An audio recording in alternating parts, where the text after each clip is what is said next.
Shalom seluruh warga kerajaan. Saya mau berbicara terutama kepada generasi muda kita. Seringkali saya banyak anak muda berkata pada saya, Pak Gembala, seandainya orang tua saya itu normal, seandainya lingkungan saya itu baik, saya bisa mengikut Tuhan dengan lebih mudah, katanya begitu. Tapi saya memberikan pengharapan kepada kalian. Dalam firman Tuhan tercatat dalam surat 2 Timotius pasal yang pertama. Ada seorang anak muda namanya sama dengan saya, Timotheus, honoring God. Dan dia tidak dalam keadaan yang sempurna. Minggu yang lalu saya bicara tentang Samuel dalam keadaan yang sangat tidak sempurna, tetapi makin hebat dalam Tuhan. Maka kita lihat di sini Timotius tidak punya role model di rumahnya, ya. Dia dididik oleh neneknya Lois dan ibunya Eunike. Kita lihat bagaimana ayahnya adalah seorang Yunani. Kalau zaman sekarang mungkin biasa ya, tapi pada 2000 tahun yang lalu itu tidak biasa. Karena dia keturunan suku-suku Israel yang tidak mengizinkan pernikahan dengan bangsa lain. Mereka adalah bangsa yang dipisahkan, bangsa yang dipilih oleh Tuhan. Dan kita lihat bagaimana kebanyakan anak-anak muda bermasalah, dan ini suatu sampar yang lebih bahaya dari corona. Yaitu apa itu? Yaitu fatherlessness, ketidak berfungsinya seorang ayah. Ayah daripada Timothy tidak disebutkan siapa namanya. Kalau nggak disebut namanya artinya tidak punya karakter. Nah, saya bersyukur saya adalah Timotius yang muda itu. Ayah saya orangnya sangat seorang outdoor man, seorang pemburu, dan akibatnya saudaraku dia jarang di rumah. Jarang di rumah, suka pergi sebab hobinya itu. Kalau dia punya uang, dia mengupgrade jeepnya yang dibuat amfibi untuk bisa ke hutan, dan dia bisa berminggu-minggu di sana. Ya, hidupnya untuk hobinya. Tetapi saya bersyukur buat nenek saya dan untuk ibu saya, ya. Kedua-duanya memberikan nilai-nilai yang baik dalam hidup saya. Saya ingat nenek saya. Saya datang pada beliau dan saya salah satu cucu kesayangannya berkata, saya bilang, Mak, Oma itu, Mak, saya hari ini lulus masuk tingkat 3. Dan mak saya berkata, naik tingkat 4 kapan? Ya, nah mesti ujian, minta ujian katanya. Supaya cepat naik tingkat, cepat jadi insinyur. Saya terkejut dengan perkataannya itu. Memang itu berdampak dalam hidup saya. Jadi saya tidak takut ujian. Bahkan nenek saya berkata, datang ke dosenmu minta ujian. Puji nama Tuhan. Dan ibu saya memberikan satu nilai yang luar biasa. Dia mengajar kepada saya untuk tidak membedakan orang dari tingkat sosial, dari latar belakangnya, suku, agama, ras. Dan itu yang membuat kita sampai ada hari ini. Puji nama Tuhan. Karena pendidikan di kemah orang tua kita lebih penting daripada yang pendidikan di gereja ataupun pelayanan saudara. Karena itu tidak bisa digantikan oleh siapapun. Tetapi kekosongan pendidikan itu ditutup oleh Rasul Paulus. Rasul Paulus memberikan pertama berkat kepada Timotius. Dia berkata, kasih, rahmat, damai sejahtera Tuhan Yesus menyertai engkau. Dan dia memberikan role model. Aku hidup dengan hati nurani yang murni seperti nenek moyangku. Dari ibu dan neneknya dia mendapat warisan iman yang tulus ikhlas, iman yang tidak munafik. Dan Rasul Paulus berdoa untuk Timotius siang dan malam. Dan satu lagi, dia menumpangkan tangannya sehingga dia mengobarkan karisma Tuhan yang ada di dirinya. Dan Timotius muda menjadi rasul muda yang luar biasa. Dia menjadi penilik jemaat, ya, di beberapa gereja besar. Puji nama Tuhan.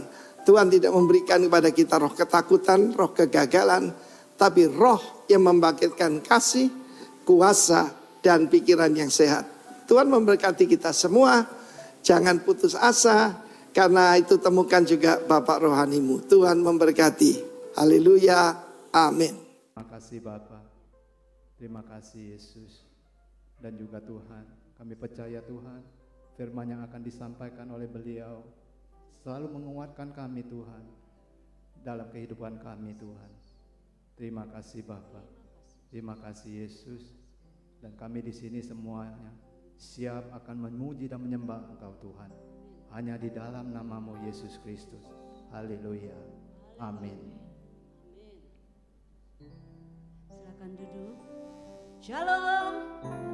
Selamat pagi buat kita semua yang ada di tempat ini, dan juga selamat pagi buat jemaat yang berada di rumah. Pagi hari ini kita mau datang ke hadirat Tuhan dengan hati yang penuh dengan sukacita. Haleluya. Kita siapkan hati untuk menyembah, memuji Dia. Karena Dia adalah Allah yang setia, Allah yang tidak pernah meninggalkan kita sedetik pun. Haleluya Yesus. Terima kasih Tuhan. Bapa Kau setia,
seperti-Mu Tuhan, seperti-Mu Yesus, seperti-Mu.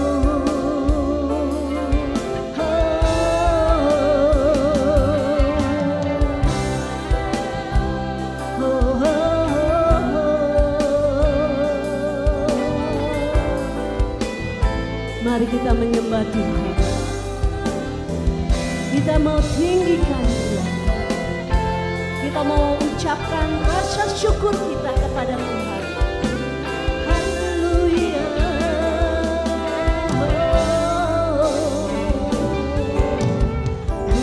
Ubah hatiku seperti hati-Mu, setulus salib-Mu, kasih-Mu Tuhan. Biar mataku seperti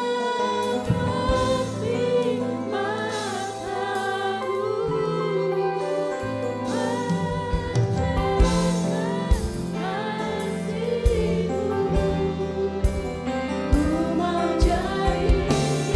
mari kita bangkit berdiri, katakan ubah hatiku, ubah hatiku seperti hati-Mu, setulus salib-Mu, kasih-Mu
Kelihatan mukanya cerah semua ya.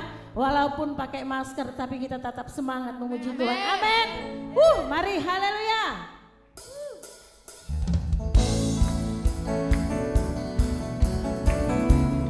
Yang di rumah mari memuji Tuhan bersama. Haleluya.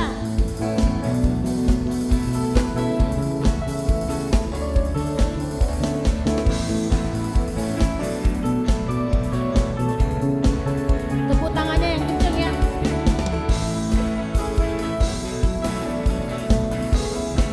Yuk sama-sama. Tiba saatnya kami berkumpul bersatu. Amin. Dari setiap suku dan bangsa, berdiri di hadapan tata anakmu. Satu suara, menyatakan keselamatan, keselamatan bagi Allah yang duduk dan bertata. Kami naikkan pada anak domba, pujian dan kekuatan, hormat dan kekuasaan, kemuliaan bagi Dia selamanya. Tepuk tangan buat Tuhan kita ya.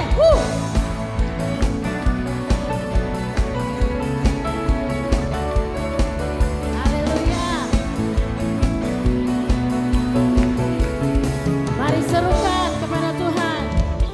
Tiba saatnya kami berkumpul bersatu dari setiap suku dan bangsa,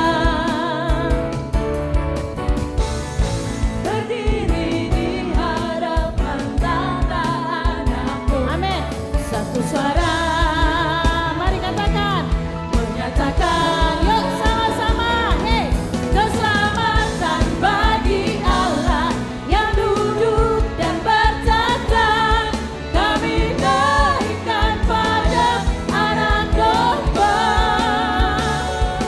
pujian dan kekuatan, hormat dan kekuasaan, kemuliaan bagi Dia selamanya. Katakan sama-sama, keselamatan, keselamatan bagi Allah yang duduk dan bertata. Kami naikkan pada anak domba,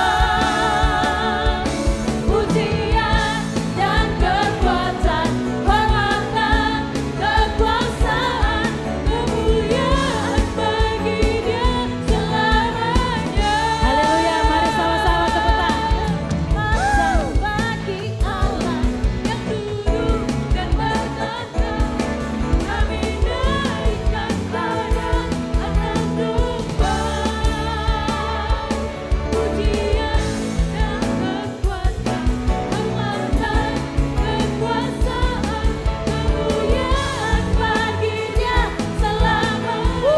Sama-sama serukan, keselamatan bagi Allah yang duduk dan bertata. Kami naikkan pada anak domba, pujian dan kekuatan, hormat dan kekuasaan, kemuliaan bagi Dia selamanya. Kemuliaan bagi Dia selamanya. Sekali lagi katakan, kemuliaan bagi Dia selamanya. Tepuk tangannya mana ye? Haleluya. Terima kasih Tuhan.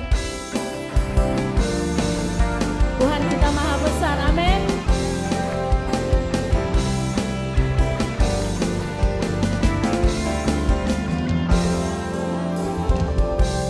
Tuhanku maha besar, Tuhanku maha kuasa, Raja segala raja. Yuk kita katakan kepada Tuhan, Dia takkan tergoyahkan, Dia takkan terkalahkan. Dia hidup dan berkuasa. Serukan namanya, serukan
Jemaat silakan duduk kembali. Terima kasih Tuhan. Terima kasih Tuhan, hati kami penuh dengan sorak-sorak, mulut kami penuh dengan pujian dan ucapan syukur kepadamu ya Tuhan. Terima kasih Tuhan. Haleluya. Kami mau siapkan hati kami Tuhan, Kau terus berbicara bagi kami. Haleluya.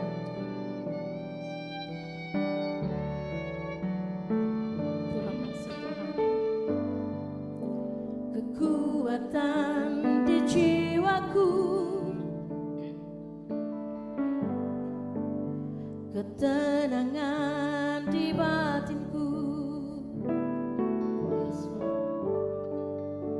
ada dalam hadirat-Mu, ku menyembah-Mu. Mari sama-sama katakan, tersungkurku, tersungkurku di kaki-Mu, rasakan hadirat-Mu, takkan ku melepaskan-Mu, Kau cahaya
rasakan hadirat-Mu,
Salam Bapak Ibu yang ada di rumah, selamat berjumpa kembali bersama saya di dalam ibadah Minggu edisi tanggal 31 Januari tahun 2021.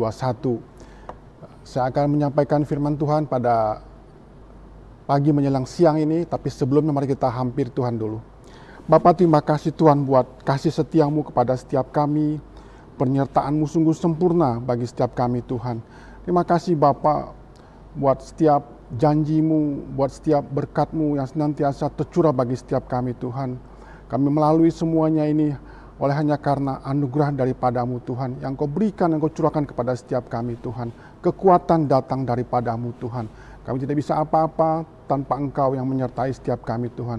Bapa, hari ini hamba akan menyampaikan firman Tuhan, kebenaran-Mu. Kau pakai hamba untuk menyampaikan isi hati-Mu Tuhan. Biar Tuhan setiap firman yang keluar tidak kembali dengan sia-sia Tuhan. Umat-Mu dikuatkan, umat-Mu diberkati Tuhan. Terima kasih Bapa, terpujilah dalam nama Yesus Kristus kami berdoa. Haleluya. Amin.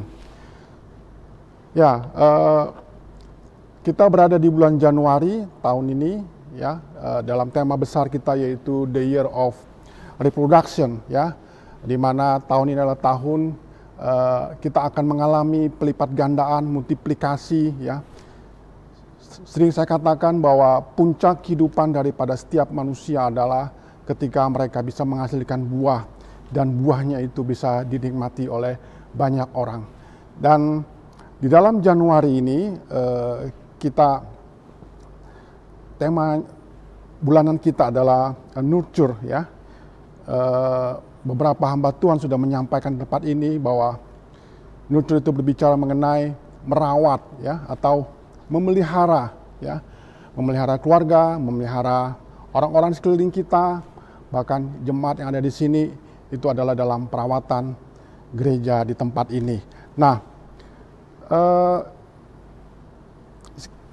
mari kita sama-sama kita buka di dalam 1 Petrus 2 ayat yang kedua, ya, 1 Petrus 2 ayat kedua, dan ini menjadi dasar daripada pemberitaan firman pada siang hari ini. Saya akan bacakan buat Bapak Ibu, ya, kalau Bapak Ibu punya Alkitab silakan dibuka, kita baca bersama-sama, ya, tetapi kalau tidak memiliki, Bapak Ibu bisa melihat di monitor televisi Bapak Ibu semua. 1 Petrus 2 ayat yang kedua,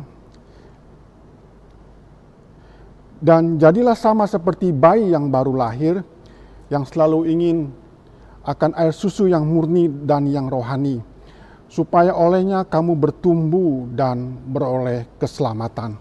Amin. Ya, dan seperti saya katakan bahwa kita berada di bulan nurture, dan saya akan fokus kepada tema ini. Saya akan eksplor lebih dalam, memberi suatu pandangan yang sangat mendasar mengenai hal ini, ya. Nah, kalau kita lihat di dalam terjemahan yang sifatnya umum, ya, kata nurture itu artinya to feed and to protect, ya. Artinya memberi asupan ataupun memberi perlindungan, ya. To supply with nourishment, ya, menyediakan makanan, ya. Atau dengan kata lain, mempersiapkan dan menyediakan makanan agar yang menerima makanan dapat bertumbuh dan berkembang, ya. Jadi nurture adalah berbicara mengenai bagaimana kita bisa mempersiapkan dan menyediakan makanan, ya, yang bisa diterima oleh orang yang di dalam perawatan kita atau dalam pemeliharaan kita atau di dalam tanggung jawab kita, ya, sehingga orang tersebut bisa bertumbuh dan berkembang, ya. Dan tahukah Bapak Ibu bahwa ini adalah suatu periode yang sangat begitu penting, ya, di dalam perkembangan baik jasmani maupun rohani seseorang, ya. Kita tahu bahwa anak-anak yang berada di bawah umur, di bawah katakanlah 3 tahun, mereka adalah anak-anak yang sangat membutuhkan asupan gizi, nutrisi yang baik, sehingga bisa membantu mereka bisa bertumbuh dan berkembang, ya.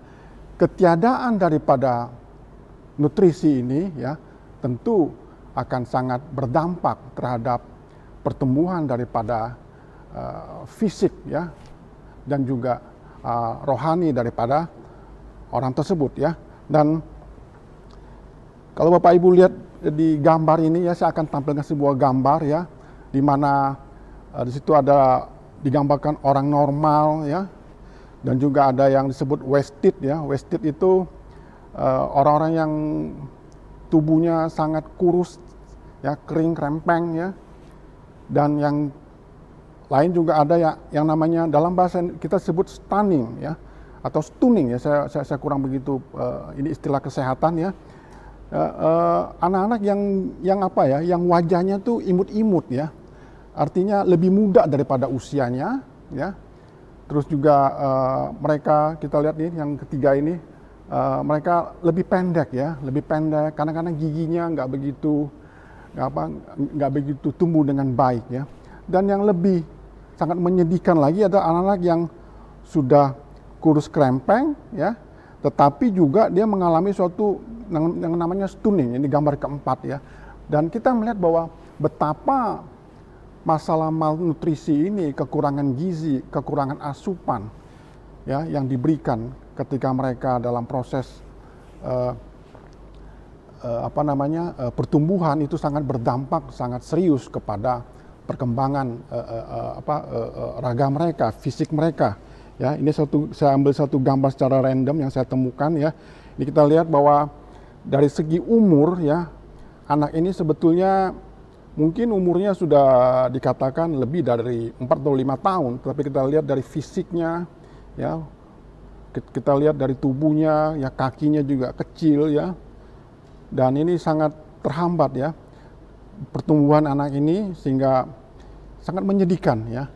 Dan tahukah Bapak Ibu ya, kita selalu mengatakan bahwa malnutrisi itu selalu berkaitan dengan anak-anak yang tidak bertumbuh dengan baik.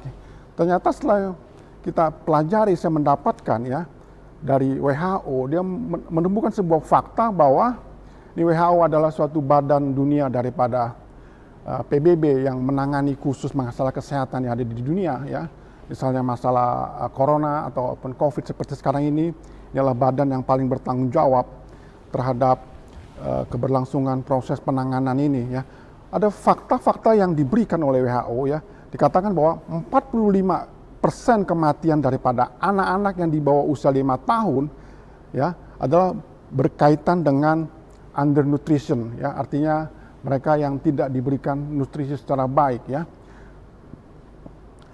Tetapi ada 40 juta ya bayi ya di bawah 5 tahun adalah mereka yang wasted tadi ya, yang badannya kurus, krempeng, kecil ya. 14 juta itu yang namanya severely wasted ya, mereka sangat-sangat kurus, kering ya. Ya hanya tinggal tulang saja ya, mungkin hanya kulit yang menutupi tulang mereka ya. 140 juta itu disebut dengan stun atau bahasa Indonesia mengatakan stunning ya. Bayi-bayi yang tumbuhnya tidak begitu tinggi, nggak sesuai dengan normal ya seperti umumnya. Giginya tidak begitu tumbuh secara benar ya seperti normalnya anak-anak biasa ya.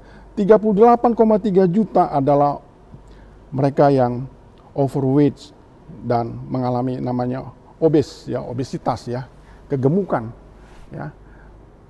Ternyata bahwa masalah malnutrisi tidak hanya berkaitan dengan bayi-bayi yang tadi yang kecil-kecil ya, yang pertumbuhan tidak baik, ternyata malnutrisi juga berkaitan dengan kelebihan berat badan ya, artinya asupan gizi yang berlebihan, makanan yang disuplai terlalu berlebihan juga bisa menyebabkan anak-anak itu mengalami obesitas. Tahukah kita bahwa masalah yang dihadapi dunia sekarang ini ya adalah masalah kegemukan ya.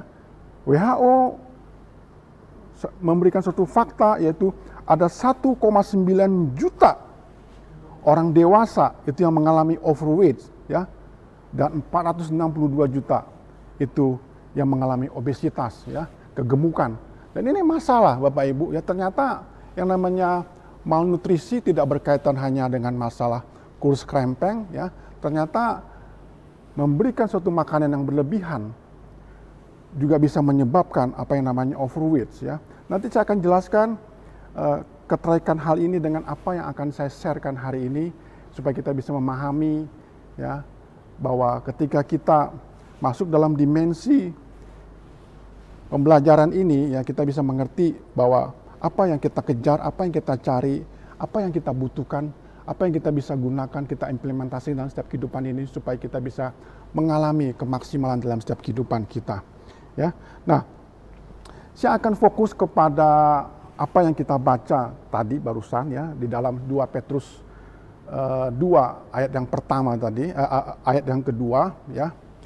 Nah, ada 3 hal yang dikatakan yang kita bisa lihat apa sih yang dimaksud dengan nurture, ya.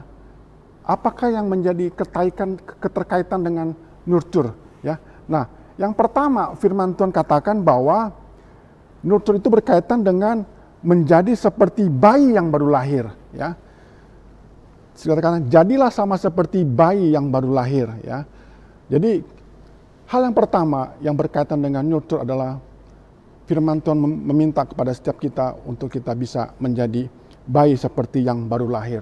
Memang ini sedikit membuat saya bertanya-tanya karena yang namanya bayi rohani itu selalu berkaitan dengan sesuatu yang dikatakan orang-orang yang baru mengenal Tuhan, orang-orang yang imannya belum kuat, orang-orang yang apa ya, yang ketika dihadapi suatu masalah langsung mengalami goncangan, ya. Itu dikatakan bayi-bayi rohani. Tapi ketika saya mempersiapkan ini, saya bertanya-tanya, kenapa kita diminta seperti bayi yang baru lahir, ya? Setelah saya pelajari, setelah telah lebih lanjut, saya menemukan bahwa menjadi bayi yang baru lahir adalah supaya dikatakan supaya kita ini tidak mengerti apa-apa, ya, karena bayi yang baru lahir adalah tidak bisa berbicara, ya, tidak bisa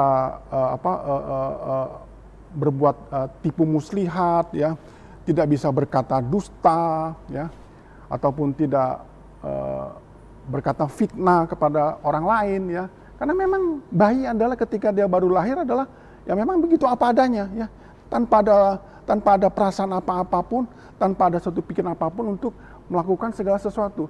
Jadi kalau kita baca ayat ini maka kita harus kembalikan pada ayat yang sebelumnya, ya. Ayat yang sebelum katakan bahwa 1 Petrus 2 ayat yang pertama, ya, itu katakan, karena itu buanglah segala kejahatan, segala tipu muslihat, dan segala macam kemunafikan, kedengkian, dan fitnah. Ya, jadi Rasul Petrus ingin berkata kepada setiap kita, ya, berbicara kepada setiap kita, ya, menyampaikan kepada setiap kita bahwa lebih baik kamu jadi bayi, ya, yang baru lahir, ya, daripada kamu jadi orang yang dewasa, ya, orang yang besar katakanlah itu bisa melakukan apa-apa, tetapi kamu melakukan kejahatan, ya, kamu melakukan segala tipu muslihat, ya, kamu munafik, ya, kamu memiliki kedengkian dan fitnah. Ini tidak dimiliki oleh bayi, ya. Bayi tidak punya suatu pikiran macam-macam seperti ini, ya, karena mereka belum bisa apa-apa, ya. Jadi yang pertama adalah kita diminta menjadi seperti bayi yang baru lahir. Bapak Ibu, di dalam manusia itu terdapat 3 hal, ya. Yang pertama yaitu ada tubuh, ya, tubuh seperti ini, ya. Lalu ada juga jiwa dan roh, ya. Di dalam jiwa setiap manusia itu ada yang namanya pikiran, perasaan, dan kehendak, ya. Nah, kalau kita mau hidup secara maksimal, sejalan dengan perintah Tuhan, ataupun kita mengalami suatu kehidupan yang berkelimpahan, hidup damai sejahtera, ya, maka kita harus bisa mengontrol setiap pikiran kita, ya. Karena tubuh kita ini nggak bisa ngapa-ngapain kalau tidak diperintahkan oleh pikiran kita, ya. Kalau pikiran kita sudah rusak, ya, maka apa yang kita kerjakan adalah tentu seturut dengan apa yang kita pikirkan. Tubuh ini lemah, ya, dia hanya bisa menuruti apa yang dikatakan oleh pikiran kita. Jadi perintahnya itu adalah dari pikiran itu, ya.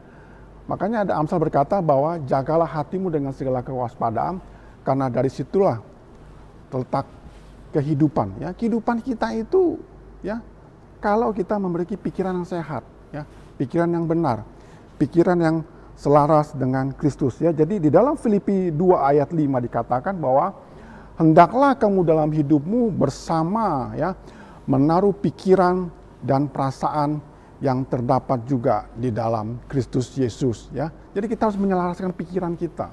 Kita harus menyelaraskan perasaan kita, ya, sama seperti Yesus, ya. Apa yang Yesus rasakan itu kita rasakan, apa yang Yesus pikirkan itu kita pikirkan, ya. Karena yang dipikirkan oleh Yesus adalah soal kebenaran, ya. Bukan soal makan dan minum, ya. Karena itulah yang membedakan setiap kita, ya. Kalau kita sudah menerima Yesus Kristus dalam setiap kehidupan kita, dan pikiran kita pikiran benar, ya, kita memiliki perasaan kita seperti Yesus merasakan, ya, maka kita akan mengalami apa yang namanya kemaksimalan dalam setiap kehidupan kita, ya. Kita akan menjadi pribadi yang tumbuh secara luar biasa, ya. Kita menjadi orang yang bertanggung jawab, dan bukan hanya itu saja, kita akan menghasilkan buah, ya, yang bisa dinikmati oleh banyak orang, yang hidupnya itu kelihatan, ya, menjadi contoh, menjadi inspirasi bagi banyak orang, ya. Nah,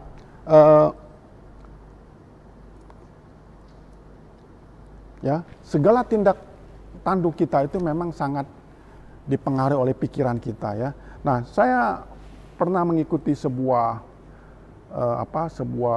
terapi, ya, yang dicanangkan oleh Dr. Carlton Leaf, ya. Sebelumnya memang saya baca-baca, saya sering lihat beliau ini adalah neurometakognitif, ya, dan informasinya dia adalah seorang yang sangat berkomitmen di dalam Kristus Yesus, ya, dan rekomendasikan oleh Josh Meyer dan juga beberapa hamba Tuhan lokal, ya. Dikatakan bahwa firman dan ilmu pengetahuan percaya bahwa pikiran dan otak adalah satu, ya. Jadi otak ini adalah tempat di mana pikiran bersemayam, ya. Nah, otak manusia itu memerlukan waktu 18 tahun untuk bertumbuh dan seumur hidup untuk menjadi dewasa, ya. Dalam hidup kadangkala kita mengalami suatu titik di mana kita mengalami tekanan yang luar biasa, ya. Kita mengalami stres yang berat, ya, ataupun kadang-kadang ya ada yang tidak bisa dilepaskan dari pikiran-pikiran yang kotor, pornografi, ataupun yang perjudian, ya, percabulan, hal seperti itu, ya. Kadang-kadang memang ketika orang duduk diam saja, ya, kadang muncul pikiran-pikiran seperti itu, ya. Ya, apalagi zaman sekarang seperti zaman media sosial atau zaman digital, ya. Anda duduk-duduk saja sambil melihat Anda online, tiba-tiba jalan sebuah gambar yang horor, katakanlah seperti itu, ya, yang bisa memancing pikiran kita, ya. Tapi saya ikut terapi ini, ya, memang bayar, ya. Tapi saya merasakan suatu manfaat yang sangat luar biasa. Saya mengikuti program namanya 21 hari brain detox, ya. Jadi otaknya itu mengalami detoksifikasi, ya. Semua apa yang sampah-sampah yang ada dalam otak kita ini, ya, itu dikeluarkan, dibersihkan, ya. Jadi dikirimin satu video, ya, hari demi hari, ya. Bahkan sampai sekarang saya masih dikirimin mereka punya newsletter bagaimana menangani hal-hal yang seperti ini, ya. Ya, karena memang bekerja di dalam sekuler tentu tantangan juga banyak, ya. Kita memang tekanan-tekanan itu selalu ada, ya. Jadi saya ikut itu memang hasil luar biasa, ya. Sama seperti halnya ketika kita diet, ya, artinya diet, ya, kita mengurangi konsumsi, ya.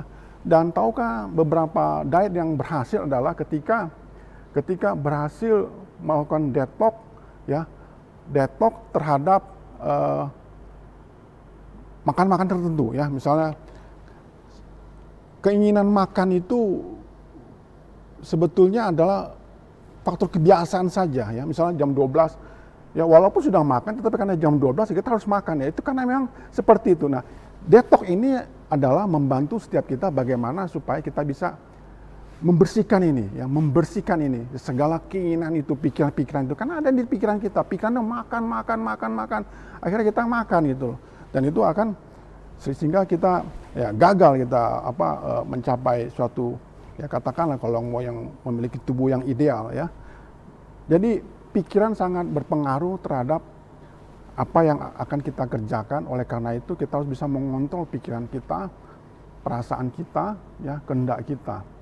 Ya, bayi itu tidak memiliki suatu pikiran-pikiran yang aneh, ya. Mereka tidak memiliki apa-apa, nothing, ya. Mereka hanya tahu mereka ada di pangkuan ibunya ataupun orang tuanya, ya. Mereka tidak memikirkan hal yang aneh. Apakah ada bayi yang begitu lahir langsung bisa pukul-pukulan, ya, atau bisa berkata fitnah atau berkata kasar kepada yang tentu tidak, ya, karena bayi, ya, belum bisa apa-apa, nothing, ya. Dan pertama yang diperintahkan pada setiap kita adalah bagaimana supaya kita bisa menjadi bayi yang baru lahir. Nah, hal yang kedua yang ingin saya sampaikan, yang saya dapatkan dari 1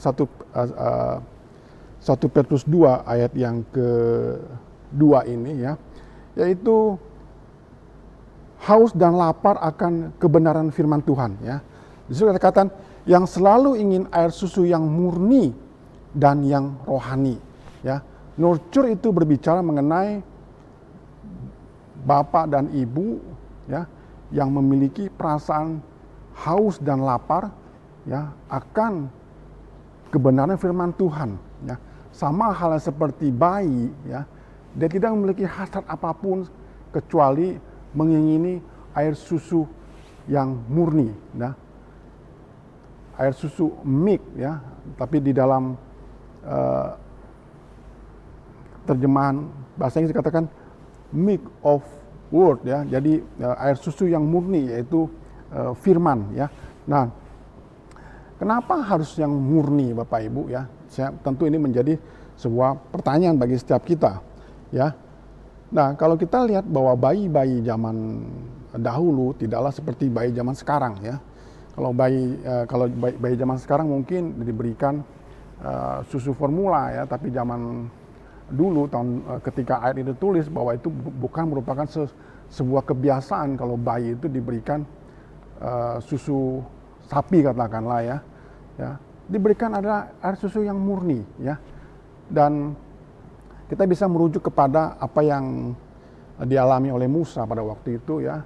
Kalau kita baca dalam Keluaran 2, ya, secara menyeluruh di situ dikatakan, ya, bahwa Musa ketika berumur 3 bulan itu dibuang, artinya dihanyutkan di Sungai Nil, lalu diangkat anak oleh putri Firaun, ya. Tapi karena kita tahu bahwa putri Firaun, saya nggak tahu apakah dia sudah berkeluarga atau belum, ya, tetapi pada waktu itu dia perintahkan, ya, supaya dicarikan inang penyusu, ya. Artinya kalaupun ibu itu tidak bisa memberikan ASI, ya, maka dicarilah seorang ibu pengganti yang bisa menyusui. Kebetulan dalam hal ini ketika kasusnya Musa adalah yang memberikan susu ASI-nya adalah ibunya sendiri, ya. Jadi sesuatu yang murni, ya. Inang penyusu yang dipilih adalah sangat hati-hati, ya. Adalah orang-orang yang benar-benar pilihan, ya, bukan sembarang orang. Karena itu sangat fatal apabila diberikan adalah hal-hal yang orang-orang yang sembarangan gitu. Demikian halnya itu juga, ya. Ya, dalam hal kita kebenaran firman, kita harus firman yang otentik, ya. Firman yang original, ya. Firman yang tidak ditambah-tambahkan, firman yang tidak direkayasa oleh pengetahuan daripada manusia, ya, sehingga inti daripada firman itu menyimpang, ya, tidak sampai, ya, maksud daripada firman itu, ya. Ya. Di sini Tony Evans pernah berkata di dalam satu artikel yang saya baca, ya, banyak daripada kita itu menginginkan firman, ya, word, ya, tapi kita mencampur adukannya itu dengan informasi yang lain, ya. Nah, banyak daripada kita membaca firman, ya, dengar firman, ya, berbicara kepada orang lain mengenai firman, tetapi we then deep it into human viewpoint. Jadi kita mencampur adukan itu, menambah-nambahkannya itu dengan pandangan daripada orang ya. Jadi susu ya, firman yang kita terima untuk pertumbuhan setiap kita adalah harus yang murni, otentik, harus yang orisinal ya, tidak ditambah-tambahkan ya, tidak direkayasa dari pandangan-pandangan dari manusia ya. Jadi Matius 4 ayat 4 berkata ya, tetapi Yesus menjawab, ada tertulis, manusia hidup bukan dari roti saja, tetapi dari setiap firman yang keluar dari mulut Allah ya. Jadi kita hidup bukan hanya untuk makan saja ya, kita hidup bukan hanya roti saja yang kita butuhkan ya, makan makanan jasmani, tetapi yang kita butuhkan adalah firman Allah ya, perkataan yang keluar dari mulut Allah, yaitu dalam hal ini Yesus Kristus dan juga tulisan-tulisan yang diilhami oleh Roh Kudus. Ya, itulah pesan daripada Allah kepada setiap kita ya. Karena firman-lah yang menguatkan setiap kita, firman-lah yang memberi kita pertumbuhan, bukan yang lain. Ya, bukan yang lain ya. Jadi kita harus mendapatkan sebuah firman yang murni ya dan yang rohani ya. Bapak Ibu, kalau kita cari pizza ya yang otentik ya, di kota Batam agak sulit untuk menemukan sesuatu yang otentik, tapi kalau mau dicari ketemu ya. Tapi saya percaya bahwa yang namanya otentik itu nggak begitu enak dibandingkan dengan pizza-pizza yang kita konsumsi seperti biasa ya, pizza yang umum kita makan. Karena memang itu sudah nggak otentik lagi, itu sudah merupakan tambah-tambahan ya, sudah dicampur adukan dengan selera kita ya, dengan keinginan kita ya. Saya pernah pergi ke Jepang ya, namanya juga jalan-jalan ya, pasti kita encip sana, encip sini, makan makanan yang disediakan ya. Dan disuguhkan daging Kobe, daging Wagyu ya, daging diiris tipis-tipis ya, hanya dicelup begitu, dimakan begitu saja. Jadi buat saya itu masalah ya, karena nggak biasa kalau masakan Jepang di kita. Kalau kita pergi ke restoran Jepang yang ada di Indonesia atau di Batam, Jakarta, kan beda dengan yang mereka sajikan. Terus saya tanya sama tour guide itu yang mendampingi perjalanan saya selama di Jepang. Dikatakan, saya tanya, kenapa makanan Jepang yang ada di Jepang ini, di Tokyo ini, di Yokohama ini itu beda dengan yang ada di Indonesia atau di Asia Tenggara. Mereka katakan begini, yang kamu makan itu bukan otentik. Yang kamu makan itu sudah ditambah-tambahkan dengan selera-selera kamu, kesukaan kamu ya. Orang Jepang suka yang otentik, yang orisinal. Ya, ketika kamu makan daging dia seperti ini, teksturnya terasa. Ya, kalau kamu daging Wagyu dipotong, dibikin rendang seperti itu, dimasak berjam-jam sampai 2-3, itu sudah teksturnya sudah hilang. Dia punya ininya, sarinya sudah hilang. Jadi yang kamu makan tuh tinggal hanya yang dibumbu-bumbui. Orang Jepang nggak mau seperti itu. Ya, ada kalanya kita seperti itu juga. Ya. Kita mau firman seperti yang tadi Tony Evans katakan, tapi kita mau firman yang sudah dicampur-campur adukan, yang sudah diolah-olah ya. Saya sampaikan ini ya, seperti yang tadi saya katakan bahwa persoalan yang dihadapi oleh manusia bukan hanya malnutrisi yang menyebabkan orang tersebut kurus krempeng, gizinya nggak cukup, tetapi kelebihan juga bisa menyebabkan kegemukan, obesitas. Anda harus perhatikan ini ya. Ya, saya nggak menyebut nama gereja ya, tapi ada gereja yang mengajarkan tentang kedatangan Yesus untuk kedua kalinya. Ya, buat saya ya, second coming is suatu pasti akan terjadi karena saya punya iman percaya bahwa dia akan datang untuk kedua kalinya. Ya, tetapi kalau itu dibumbu ditambah-tambahin, ya pasang spanduk besar-besar. 2012 ya, kedatangan sudah dekat lagi ya, ternyata setelah kita lewati ternyata nggak terjadi apa-apa gitu kan ya, justru malah mempermalukan ya. Jadi saya hanya pegang ya janjinya sesuai apa dikatakan firman-Nya ya, mengenai kedatangannya anak aja nggak tahu, yang tahu hanya Bapa ya. Jadi yang kita bisa lakukan adalah kembali kepada Scripture, kembali kepada Alkitab. Ya, dikatakan bahwa seperti perumpamaan 5 gadis bijak, 5 gadis bodoh. Ya, 5 gadis bijak itu mempersiapkan ya segala sesuatunya sampai kedatangan tuannya, ya, sang raja, ya. Tapi yang bodoh itu hidupnya sembrono, ya, tidak mempersiapkan segala sesuatunya, ya, dia ditinggal, ya, dia tinggal, ya. Patokannya itu saja, ya. Kembali kepada apa yang dikatakan firman, yang original, otentik, ya. Jangan ditambah-tambahin dengan berbagai macam informasi-informasi tambahan yang sifatnya nanti pada akhirnya membuat kita mengalami namanya obesitas rohani, ya, kegemukan rohani, ya tentu nggak sehat, ya, tentu nggak sehat, ya. Jadi yang pertama tadi dikatakan bahwa nurture itu berkaitan dengan menjadi seperti bayi yang baru lahir, ya. Yang kedua yaitu kita memiliki suatu haus dan lapar akan kebenaran firman Allah. Tentu firman Allah yang murni, pure, ya, yang tidak dicampur adukan dengan informasi-informasi atau manuver-manuver ataupun interpretasi yang tambah-tambahan yang pada akhirnya justru malah menyesatkan setiap kita, ya. Nah,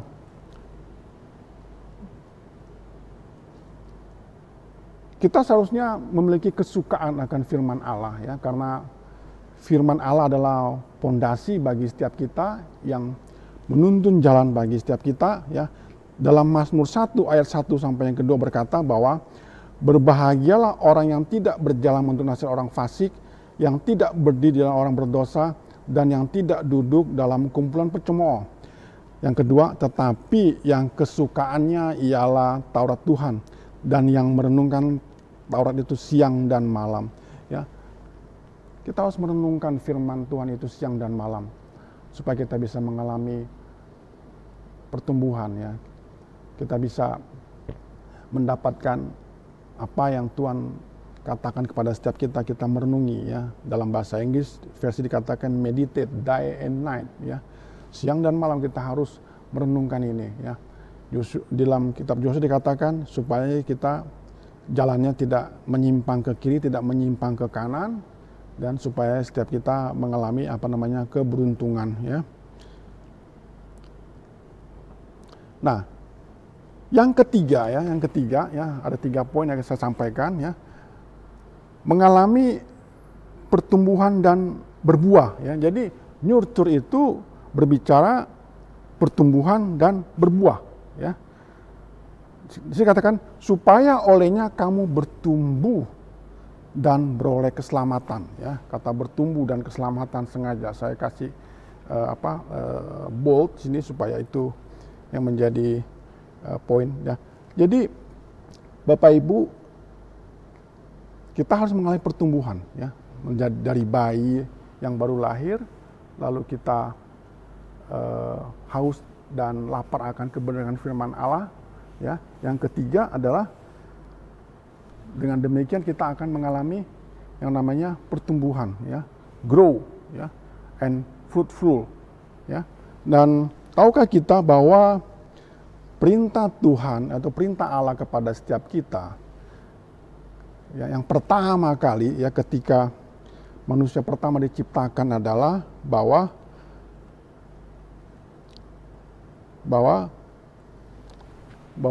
dia perintah kepada kita untuk be fruitful, ya, berbuah, ya. Kalau itu perintah berarti itu bukan suatu opsi, ya. Kalau perintah berarti itu mengandung konsekuensi, ya. Kalau tidak kita patuhi perintah itu maka ada akibatnya. Opsi beda, kalau opsi pilihan, ya. Kalau nggak dilakukan ya nggak apa-apa, itu opsi. Ya, tapi kalau perintah itu is a must, ya. Kita harus menjalankan itu. Jadi perintah pertama kepada setiap manusia, ya, atau kepada manusia pertama yang diciptakan, ya, adalah be fruitful, ya. Kalau Bapak Ibu baca dalam Kejadian 1 ayat 28, ya. Nah, bagaimana dengan orang yang tidak mengalami berbuah, ya, atau bertumbuh dan berbuah, ya? Kita tahu bahwa Yesus pernah mengutuk pohon ara, ya, ketika didapatinya pohon itu berdaun lebat, ya. Dan ketika dia menginginkan buah daripada pohon itu,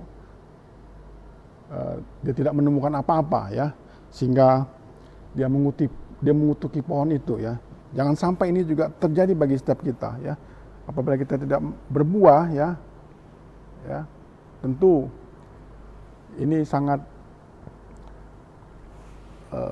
mengerikan bagi setiap kita ya. Jadi perintah Tuhan kepada setiap manusia adalah untuk kita bisa menghasilkan buah ya. Nah, di dalam Mazmur 92 ayat 13-16 berkata, orang benar akan bertunas seperti pohon korma ya, akan tumbuh subur seperti pohon ars di Libanon. Mereka yang ditanam di bait Allah kita, pada masa tua pun mereka masih berbuah menjadi gemuk dan segar ya. Orang benar akan bertunas seperti pohon korma, yang akan tumbuh subur seperti pohon ars di Libanon ya. Mereka yang ditanam di bait Allah kita, pada masa tua pun mereka masih berbuah menjadi gemuk dan segar. Ya, kita harus mengalami ini ya, Bapak Ibu ya. Kita harus mengalami pertumbuhan yang signifikan ya di dalam kita mengikuti Tuhan ya, baik dalam pemahaman kita, pengertian kita ya. Kita harus perbanyak ya kasih Tuhan dalam setiap kita. Terang daripada Yesus Kristus itu tidak hanya kita miliki, tapi kita juga bisa pancarkan kepada setiap orang ya. Orang benar dikatakan akan bertunas seperti pohon korma ya, tumbuh subur seperti pohon ars di Libanon ya. Untuk hanya mereka yang ditanam di bait Allah kita ya.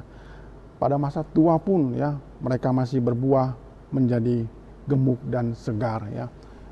Gemuk dan segar itu janji Tuhan kepada setiap kita ya.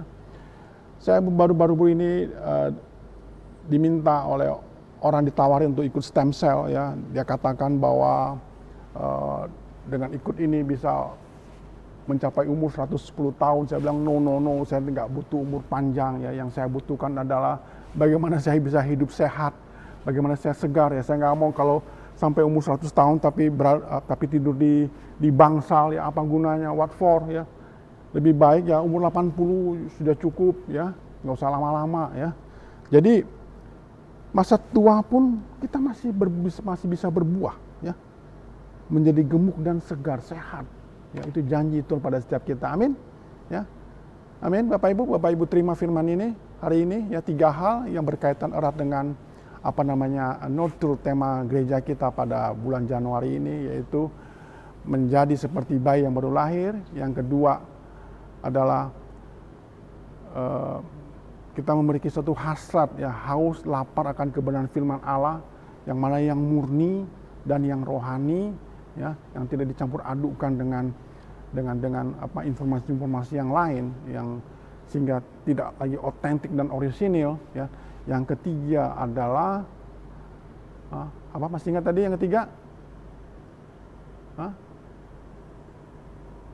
Yang ketiga tadi apa? Ya, mengalami pertumbuhan dan berbuah. Amin ya. Amin ya. Kiranya firman ini bisa menguatkan pada setiap kita ya, memberikan suatu guidance, memberikan sebuah inspirasi bagi kita bagaimana kita bisa hidup maksimal. Amin. Semuanya, selamat pagi. Sebelum persembahan ada beberapa hal yang akan kami sampaikan. Yang pertama, untuk ibu-ibu atau bapak-bapak yang mempunyai anak untuk ikut sekolah minggu, khususnya untuk persembahan mungkin sudah dipersiapkan dari rumah ya. Jadi langsung diamplopin supaya menghindari sentuhan dengan uang. Yang berikutnya adalah ini laporan misi periode Januari sampai Desember 2020. Nah, bisa dilihat dan kita berharap kita setiap bulannya itu kita ada laporan ya, baik misi, diakonia dan hal-hal yang lainnya. Dan dalam hal ini adalah kita yang dari gereja itu kita ada misi untuk ke Lembah Pujian. Itu yang pertama. Dan yang kedua, untuk periode 2021 kita juga ada dukung untuk spot misi untuk ke Tanjung Pinang. Ya, jadi kita mohon dukungan dari semua. Ya, jadi setiap persembahan dapat jatuh di pos yang tepat ya, untuk bantu pelayanan dan juga dapat dikelola dengan baik. Sebelum persembahan, mari kita berdoa terlebih dahulu. Tuhan Yesus, terima kasih untuk pagi hari ini. Terima kasih untuk kebenaran firman-Mu, pemeliharaanmu. Engkau sungguh baik, bahkan sangat baik. di dalam kehidupan kami pribadi lepas pribadi. Tantangan boleh ada, tetapi satu hal yang kami percaya, Engkau yang menyertai kami sampai hari ini Tuhan. Dan saatnya juga kami akan menabur bagi pekerjaan Tuhan di tempat ini. Tuhan memberkati setiap tangan-tangan yang menabur. Kami percaya apa yang kami berikan itu tidak sebanding dengan kasih-Mu Tuhan. Dan kami percaya biarlah mulai persembahan ini dapat dikelola dengan baik dan biarlah itu menjadi berkat bagi pelayanan tempat ini dan nama Tuhan dipermuliakan. Terima kasih Tuhan, dalam nama Tuhan Yesus kami berdoa dan mengucap syukur. Haleluya, puji Tuhan, amin.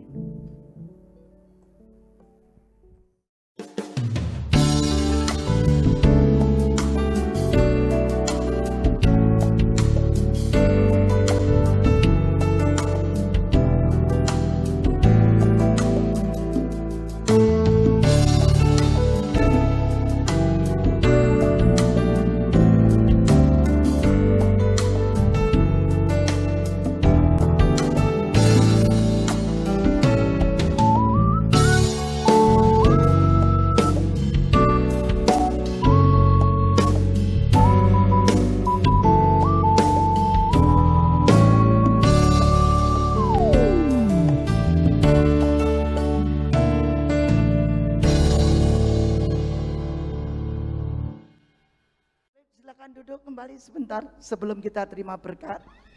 Amin. Saudara diberkati pagi hari ini, halo. Shalom, siapa angkat tangan dulu yang diberkati. Haleluya. Saya lihat semua pakai masker. Ini kok kurang besar ya suaranya? Agak dibesarin. Yance, puji Tuhan. Oke.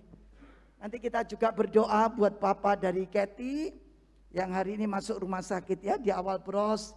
Kita tidak perlu besuk, tapi kita berdoa. Papa dari Kathy ya sakit di rumah sakit awal bros, kita berdoa nanti.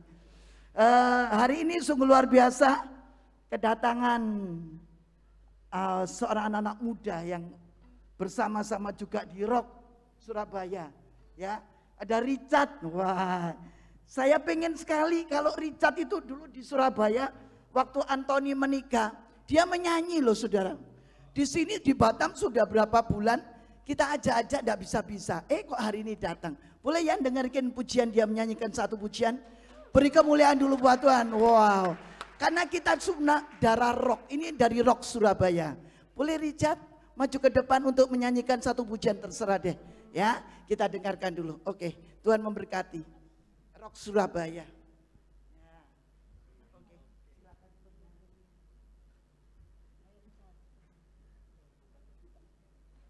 Shalom semuanya.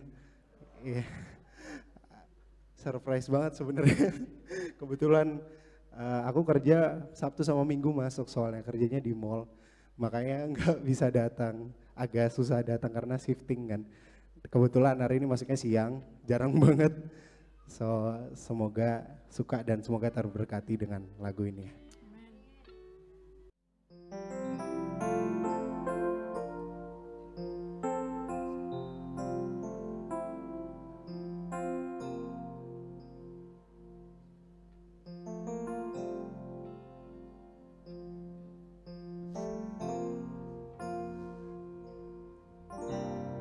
Kau hiasi kehidupanku dengan kemurahan-Mu.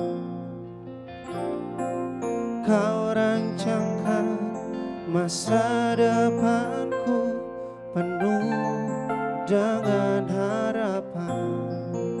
Yang tahu lagunya sama-sama nyanyi. Ku ada saat ini, semua berkat kemurahan-Mu, karena kasih-Mu aku hidup hari ini, semua berkat kemurahan-Mu.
sangat baik, teramat baik bagiku.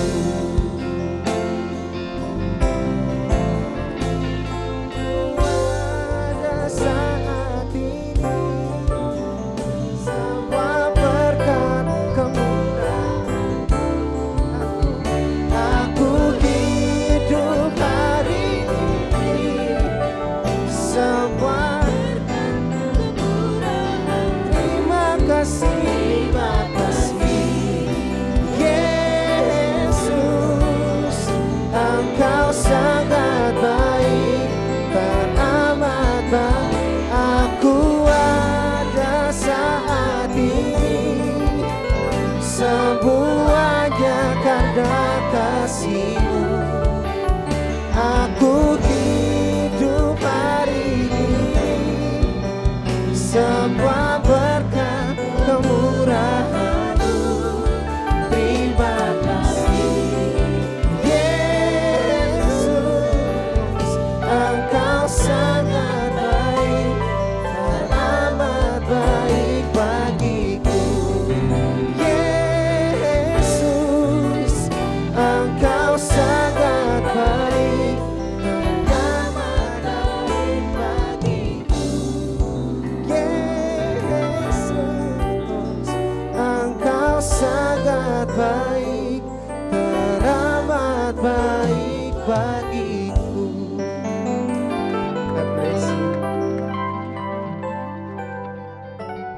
Puji Tuhan, ini masih single loh ya. Ayo yang boleh daftar. Haleluya. Dia tinggal di Batam. Jadi ada Anthony sebagai nanti memimpin juga membantu gereja di tempat ini bersama istri. Nanti juga ada Richard, ada Angel ya. Mereka dari Surabaya, Rock Surabaya. Saudara bangkit berdiri, nanti Pak Edi akan tutup dalam doa berkat. Siapkan hati kita. Pak Edi, Pak Bambang, haleluya. Nanti berdoa untuk mamanya Kathy, papanya Kathy.